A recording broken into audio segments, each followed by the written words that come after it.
Hello and welcome to the Legacy IAS. Today we are going to discuss about 8th पे commission. आज हम लोग 8th पे commission के बारे में समझेंगे और ये समझेंगे कि आपकी सैलरी में कितना इजाफा होगा। वो हम एक कैलकुलेशन के हिसाब से समझेंगे कि हम सैलरी स्लिप शेयर करेंगे स्पेशली आईबीपीएस पीओ के लिए। उसके हिसाब से हम समझेंगे एक्स्ट्रापोलेट करके कि आपकी 8th कमीशन के बाद कितनी सैलरी हो सकती है। तो वो हम लास्ट में वीडियो में आपको समझाएंगे।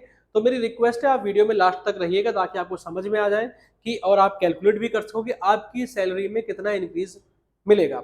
सबसे पहले अगर आप इस चैनल पर नए हो तो हमारी रिक्वेस्ट है कि आप इस चैनल को सब्सक्राइब कर लीजिएगा और वीडियो को लाइक करना ना भूलिएगा। तो सबसे पहले समझते हैं 8th पे कमीशन के बारे में। तो 8th पे कमीशन बेसिकली ऑलरेडी हमने बताया था कि it is approved by the union cabinet ने ऑलरेडी इसको अप्रूव कर दिया है और lead by the prime minister Narendra Modi. And then इसका जो इम्पैक्ट होगा वो क्या होगा, इसका एम है सैलरी पेंशन अलाउंसेस इन सबको इंक्रीज करने का, बिकॉज इन्फ्लेशन हाई होता है, लोगों का जो परचेजिंग पावर होती है वो कम हो जाती है, इसकी वजह से सैलरी को हाई करना पड़ता है। तो उसी हिसाब से इसको किया गया है। अगर हम एक्सपेक्टेड चेंज देखें तो कहाँ कहाँ पे आपको चेंज मिलेगा, रिवीजन ऑफ बेसिक पे डीए में तो कोई चेंजेस नहीं आता है क्योंकि जो नया सैलरी पे जो स्ट्रक्चर आएगा उसमें डीए 0 मान लिया जाएगा। Possible introduction of performance based पे hike, pension and retirement benefits, ये सारी चीजें मिलेंगी। इसमें हम ज्यादा डिस्कशन नहीं करेंगे, हम सीधे आगे बढ़ते हैं। फॉर एग्जाम्पल कि की हाईलाइट्स के क्या है, किसके इसको फायदा होगा। तो लगभग 50 लाख सेंट्रल गवर्नमेंट के जो एम्प्लॉय हैं उनको फायदा होगा क्योंकि ये सेंट्रल गवर्नमेंट के द्वारा है, it is not by the state government. लेकिन जैसा हमेशा देखा गया है कि सेंट्रल गवर्नमेंट के बाद बाकी जो स्टेट गवर्नमेंट्स होती हैं वो भी अपने स्टेट एम्प्लॉय के लिए जो पे कमीशन लाती है और अपनी सैलरी हाइक करती है। लेकिन ये अभी जो स्टार्ट किया गया वो सेंट्रल गवर्नमेंट के द्वारा किया गया है, जिसमें कि फॉर एग्जांपल अराउंड 65 लाख जो पेंशनर्स है उनको फायदा होगा। तो अगर हम टोटल देखें तो कितने एम्प्लॉय को लगभग फायदा होने वाला है, मोर देन 1 करोड़ इंडिविजुअल जो एम्प्लॉय होते हैं उनको फायदा इससे दिखेगा। अब इसमें जो सबसे इंपॉर्टेंट जो चीज है वो हम आपको बता देते हैं। सबसे इंपॉर्टेंट चीज है एक्सपेक्टेड फिटमेंट फैक्टर, ये इन्होंने इंक्रीज कर दिया है 2.57 से लेकर 2.86। अभी हम समझेंगे फिटमेंट फैक्टर का कितना इंपॉर्टेंट रोल है आपकी सैलरी में। तो जो 7th पे कमीशन था उसमें जो फिटमेंट फैक्टर था वो 2.57 था। अभी जो 8th पे कमीशन उन्होंने सोचा कि 2.86 हम कर देते हैं और जो मिनिमम बेसिक सैलरी है उसको 18,000 रुपीज से बढ़ा के 51,000 रुपीज 480 रुपीज कर दिया गया है। इससे आप समझ सकते हो जो आईटी सेक्टर के में जो फ्रेशर का जो फॉर एग्जांपल जाते जैसे इन्फोसिस या टीसीएस, वहां पे जो उनकी सैलरी होती है उससे ज्यादा सैलरी यहाँ पे गवर्नमेंट देने को रेडी है। तो नेक्स्ट हम आगे बढ़ते हैं, यहाँ पे कंपैरिजन करें 7th पे कमीशन का 8th पे कमीशन के। तो 7th पे कमीशन में जो फिटमेंट फैक्टर था वो 2.57 था, अभी जो फिटमेंट फैक्टर है वो 2.87 कर दिया गया है। मिनिमम सैलरी जो पहले 18,000 रुपीज पर मंथ थी, अब वो मिनिमम सैलरी हमने कर दी 51,000 रुपीज 480 रुपीज। उसके बाद हम देखते हैं फिटमेंट फैक्टर का कितना इंपॉर्टेंट रोल होता है कि सपोज एग्जांपल जो आपकी जो basic salary for example 30,000 rupees है, अगर हम सेम फिटमेंट सेक्टर लेके 2.6%, तो जो आपकी सैलरी है वो इंक्रीज हो जाएगी 78,000 रुपीज। कैसे, आपको 30,000 जो रुपीज है इंटू करना है 2.6, तो वो आपका निकल जाएगा 78,000 रुपीज।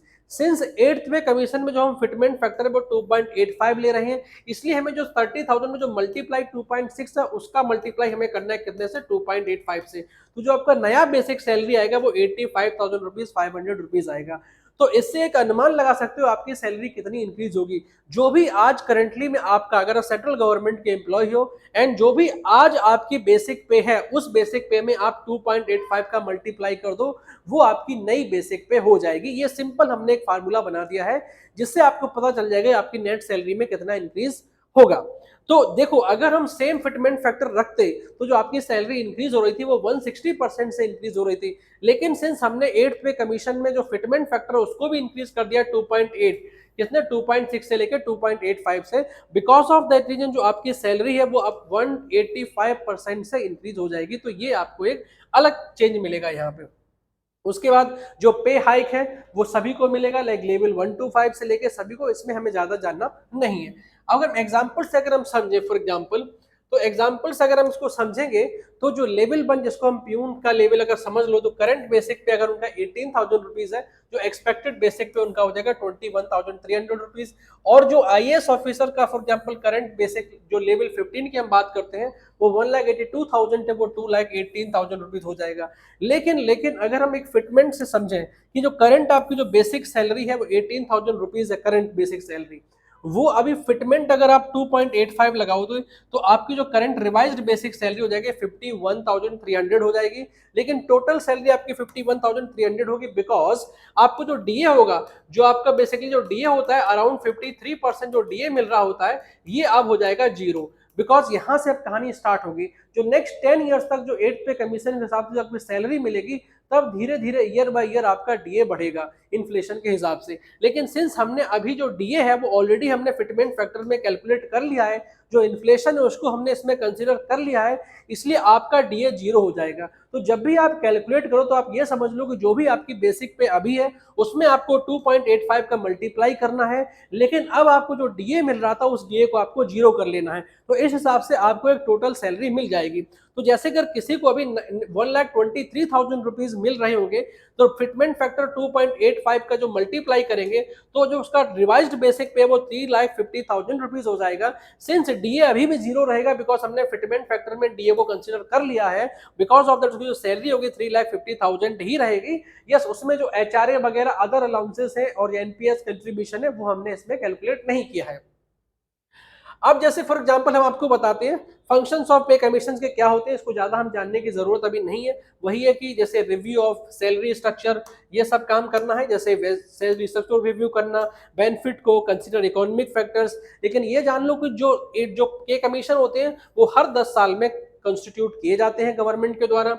जैसे कि फॉर एग्जांपल अगर हम देखें हिस्ट्री ऑफ पे कमीशन के बारे में, जो 7th पे कमीशन था वो 2014 में आया था अंडर यूपीए गवर्नमेंट में, और उसका जो इम्प्लीमेंटेशन हुआ था वो 1 जनवरी 2016 में हुआ था। उसी हिसाब से मैंने बोला 10 ईयर्स के बाद आता है, तो बिकॉज ऑफ दैट जो 8th पे कमीशन होगा उसका जो इम्प्लीमेंटेशन जो डेट रखी है वो 1 जनवरी 2026 है रखी गई है। इसका मतलब जो भी आपकी रिवाइज सैलरी होगी वो इस डेट से आना शुरू होगी, 1 जनवरी 2026 के बाद से जो भी आपके पास सैलरी आएगी वो बेस्ड ऑन 8th पे कमीशन ही आएगी। उसके बाद हम देखें इकोनॉमिक इंपैक्ट क्या होता है, क्योंकि अब आपके हाथ में एक्स्ट्रा पैसा आएगा, एक्स्ट्रा सैलरी आएगा, तो इकोनॉमी में बूस्ट मिलेगा, योर परचेजिंग पावर आपकी बढ़ जाएगी। आप मार्केट में जाके महंगे फोन, महंगी गाड़ी, महंगा सामान खरीद सकते हो, जिससे मार्केट में डिमांड बढ़ेगी। अगर सप्लाई उतने बराबर से नहीं बढ़ पाई तो ये इन्फ्लेशनरी भी हो सकता है, दैट मीन्स महंगाई भी बढ़ सकती है। लेकिन अगर सप्लाई उसी वे में, उसी प्रोपोर्शन में सप्लाई बढ़ती है मार्केट में, तो इन्फ्लेशन का कोई इंपैक्ट नहीं पड़ेगा। तो इससे इकोनॉमी में डेफिनेटली बूस्ट मिलेगा। इससे जो गवर्नमेंट के ऊपर एक्स्ट्रा खर्चा भी आएगा, जैसे कि अगर हम 7th पे कमीशन की बात कर लें तो अराउंड 1 लाख करोड़ रुपीस का एक्स्ट्रा खर्चा उनके ऊपर आ गया था। तो उस हिसाब से अगर हम देखें इसमें उनके ऊपर इससे ज्यादा ही खर्चा आएगा। दैट मीन्स जो गवर्नमेंट का बजट है वो थोड़ा गड़बड़ा जाएगा, उनको देखना पड़ेगा कि कहाँ से एक्स्ट्रा पैसा चुराना है। उसके बाद हम देखते हैं आगे कि ये हमने एक बेसिक पे हमने आपको शेयर किया है। ये हमने जैसे फॉर एग्जांपल के तौर पे ये आईबीपीएस पीओ का हमने एक सैलरी स्लिप, आईबीपीएस पीओ का सैलरी स्लिप दिया है। उस सैलरी स्लिप के हिसाब से देखो करंटली आपकी बेसिक पे 36,000 रुपीज है, डीए आपका इतना है, एचआरए इतना है, ये बेसिक पे है, ये डीए है, ये एचआरए है। ऐसे करके टोटल ग्रॉस सैलरी आपकी बन रही है 57,000 रुपीज। जो नेट सैलरी आपकी बनते आती है after deduction it is coming 52,630 rupees. ये है अकॉर्डिंग टू 7th पे कमीशन। किसके हिसाब से? 7th पे कमीशन। यहाँ पे देखो एनपीएस का कंट्रीब्यूशन भी है। लेकिन अगर हम अब देखें कि 8th पे कमीशन के हिसाब से अगर सेम सैलरी स्ट्रक्चर है, इसमें क्या बदलाव आएगा? अगर हम 8th पे कमीशन के हिसाब से देखो तो सबसे पहले क्या होगा, जो बेसिक पे है वो इंक्रीज हो जाएगा, क्योंकि अभी आपका बेसिक पे कितना था 36,000 रुपीज, इसमें आप 2.85 का फिटमेंट फैक्टर मल्टीप्लाई करोगे तो अब जो आपकी रिवाइज्ड बेसिक पे आ जाएगी वो होगी 1,02,600 रुपीज। उसके बाद HRA suppose example 30% of basic पे हम एग्जांपल में ले ले, जैसे मेट्रोपॉलिटन सिटी वगैरह होता है, तो उस हिसाब से जो आपका एचआरए बन रहा है वो 30,000 रुपीज 780 रुपीज बन जाएगा। ये चेंज हो सकता है, आप अपने अकॉर्डिंग देख लो कि आप करेंटली आपको कितना एचआरए मिल रहा है, according to that you can change it. उसके बाद सिटी कंपनसेटरी मिलता है like 1400 rupees, special allowance like 15,390 rupees, learning allowance. Total आपकी सैलरी बनेगी 1,50,770 रुपीज। ये जितना भी हमने अलाउंसेस लिया है that I have actually extrapolated from earlier only. जो हमारे पास पुरानी सैलरी स्लिप थी, जैसे फॉर एग्जांपल ये वाली सैलरी स्लिप थी, इसी के हिसाब से हमने यहाँ पे चेंजेस लाया है। सो आपकी सैलरी स्लिप में ये सारी चीजें डिफरेंट हो सकती हैं, लेकिन जो बेसिक पे में जो इंक्रीजमेंट होगा वो सेम ही रहेगा कि जितना आपका बेसिक पे उसमें आपको 2.85 से मल्टीप्लाई कर देना है। तो यहाँ पे ग्रेस सैलरी आपकी मिल गई 1,50,770 रुपीज। लेकिन ये सैलरी अभी आपके हाथ में नहीं आएगी, आपके बैंक अकाउंट में रिफ्लेक्ट नहीं होगी। क्यों नहीं रिफ्लेक्ट होगी? बिकॉज बैंक अकाउंट में और भी कुछ चीजें होती हैं, जैसे प्रोफेशनल टैक्स है वो आपका कट जाएगा 200 रुपीज, एनपीएस कंट्रीब्यूशन है 10% समझ ले तो 10%, दैट मीन 10,260 रुपीज ये आपका चला जाएगा। इनकम टैक्स देखो, इनकम टैक्स सबसे बड़ा इंपॉर्टेंट रोल है इनकम टैक्स का, क्योंकि अब आप हाई टैक्स ब्रैकेट में आ जाओगे तो अब आपको गवर्नमेंट को ज्यादा चंदा देना पड़ेगा। जो अभी तक गवर्नमेंट को आप कम पैसा दे रहे थे, अब आपको गवर्नमेंट को एक्स्ट्रा पैसा देना पड़ेगा, वही गवर्नमेंट पैसा घुमा फिरा के आपको दे देगा। यही आपका कर्मा है जिंदगी का। तो जो आपका for example income tax slab देख ले तो अराउंड 20,000 रुपीज 360 रुपीज आपका इनकम टैक्स कट हो जाएगा। ये कम ज्यादा हो सकता है, ये हमने ऐसा नहीं बताया कि कंफर्म है, ये आपकी सैलरी के हिसाब से, आपके स्लैब स्ट्रक्चर के हिसाब से इट कैन बी चेंज्ड। आप ओल्ड मेथड ले रहे हो, न्यू रिज्म ले रहे हो, उस हिसाब से। लेकिन हमने एक एग्जांपल में एवरेज पकड़ा है, जो इनकम टैक्स डिडक्शन होगा वो अराउंड 20,360 रुपीज होगा। और टोटल डिडक्शन अगर हम समझ ले तो अराउंड 30,820 रुपीज हो गया। कितना टोटल डिडक्शन हो गया? 30,820 रुपीज हो गया। लेकिन जो आपकी ग्रॉस सैलरी थी वो कितनी थी? 1,50,000 रुपीज थी। और जो आपका डिडक्शन हो गया वो हो गया 30,000 रुपीज 820 रुपीज।